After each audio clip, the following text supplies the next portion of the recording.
If you waste your days surfing the web much, you've seen this photo or others like it.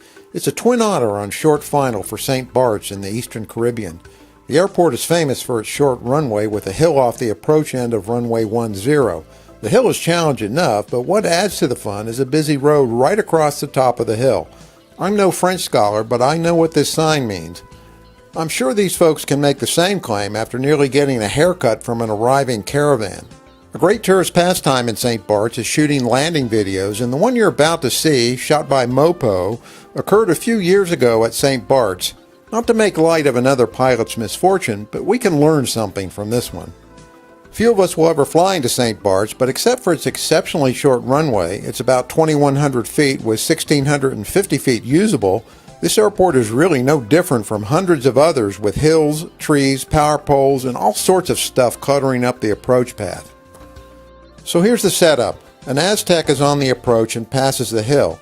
It looks a little high, but otherwise nothing seems seriously amiss until the pilot starts the round out.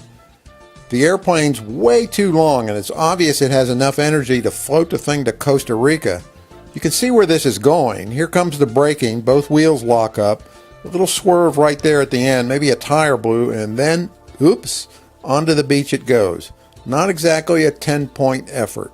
Let's back it up and see where it went wrong. Here's the airplane crossing the hill, clearly high, but probably not unsavably high if the airspeed had been right. It's hard to know what the airspeed was, but I'd guess 15 knots too fast.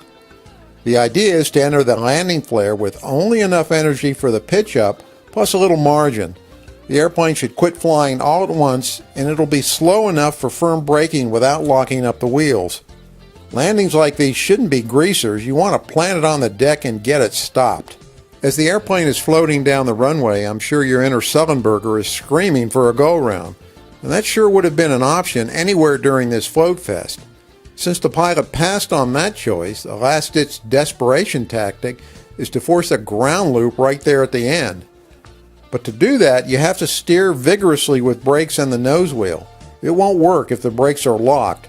And there's always a chance that side loading from the forced ground loop would collapse the gear and break the airplane anyway. Maybe that's better than beaching it, maybe it isn't. Nothing is ever simple in aeronautical decision making. By the way, if you'd like to see how the pros fly the approach, here's an islander ducking down to follow the profile of the hill to kiss the wheels just past the numbers.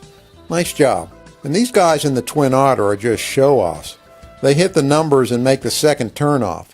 You can do that when you fly this approach 3 times a day, you nail the airspeed, and you've got a fistful of beta range. If you have none of the above, keep your insurance agent's phone number on speed dial. You might need it. This is Paul Bertorelli reporting for AvWeb. Thanks for watching.